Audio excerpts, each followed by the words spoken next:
Jemaat yang dikasihi Tuhan, renungan firman Tuhan pada saat ini akan kita dasarkan dari Matius 14 ayat 16. Demikian firman Tuhan. Tetapi Yesus berkata kepada mereka, "Tidak perlu mereka pergi, kamu harus memberi mereka makan."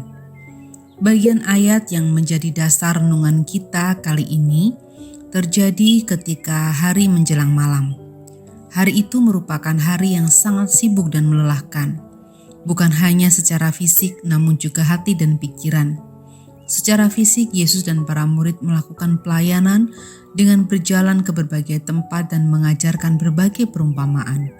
Secara hati dan pikiran, Yesus dan para murid juga mengalami kelelahan oleh karena penolakan-penolakan yang mereka terima, juga berita tentang kematian Yohanes Pembaptis yang dibunuh secara keji oleh Herodes sebagai hadiah ulang tahun untuk anak sambung.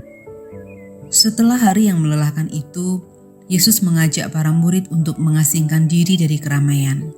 Mungkin Yesus hendak memberi waktu bagi rombongan untuk istirahat, mengisi kembali energi bagi tubuh dan jiwa mereka.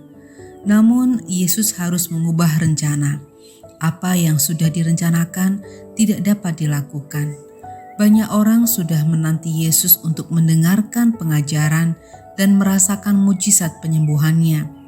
Yesus tergerak hatinya oleh karena belas kasihan. Ia menyembuhkan banyak orang sakit yang datang kepadanya. Saat hari menjelang malam, tampaknya para murid sudah mulai lelah. Mereka perlu istirahat dan makan. Karena itu, murid-muridnya meminta Yesus untuk menyuruh orang banyak itu pulang dan mencari makan sendiri. Tetapi Yesus berkata, "Tidak perlu mereka pergi, kamu harus memberi mereka makan."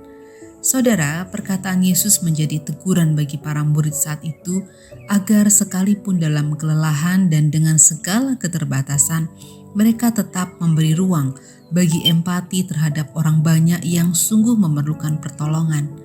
Alih-alih menyuruh orang banyak itu pulang, Yesus justru meminta para murid untuk menjamu mereka dengan makanan yang ada pada mereka. Saudara, kesediaan para murid untuk direpoti, untuk memberi waktu, untuk berbagi dan mengesampingkan kepentingan pribadi, rupanya menginspirasi orang banyak yang ada bersama mereka pada waktu itu.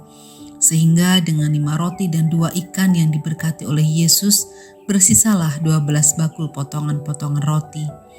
Ayat ini mengajarkan kepada kita bahwa sikap saling berbagi dan kesediaan untuk memberi diri tidak akan membuat kita berkekurangan.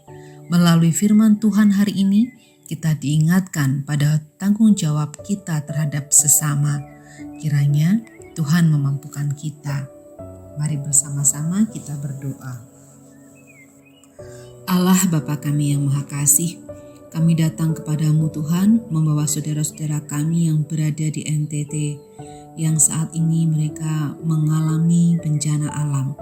Kiranya Engkau berkenan untuk merengkuh mereka dan mampukan mereka Tuhan untuk tetap memiliki pengharapan. Demikian pula pakai kami agar kami juga dapat memberikan dukungan kepada mereka. Bapa, kami juga berdoa bagi program pemerintah dalam rangka penanggulangan COVID-19, pemberian vaksinasi, dan pemulihan ekonomi serta program-program yang lain. Kami berdoa untuk proses pembelajaran jarak jauh dan juga bagi anak-anak yang mencari tempat pendidikan di jenjang yang lebih tinggi. Kami berdoa bagi anak-anak kami yang mencari tempat pekerjaan, mencari pasangan hidup, dan berpengharapan untuk mendapatkan keturunan.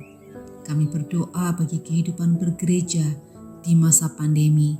Kiranya Bapa, kami dapat memiliki kreativitas dan tetap dapat memberikan pelayanan serta mewartakan sabda-Mu dalam suasana pandemi seperti saat ini. Dalam Kristus Yesus kami berdoa. Amin.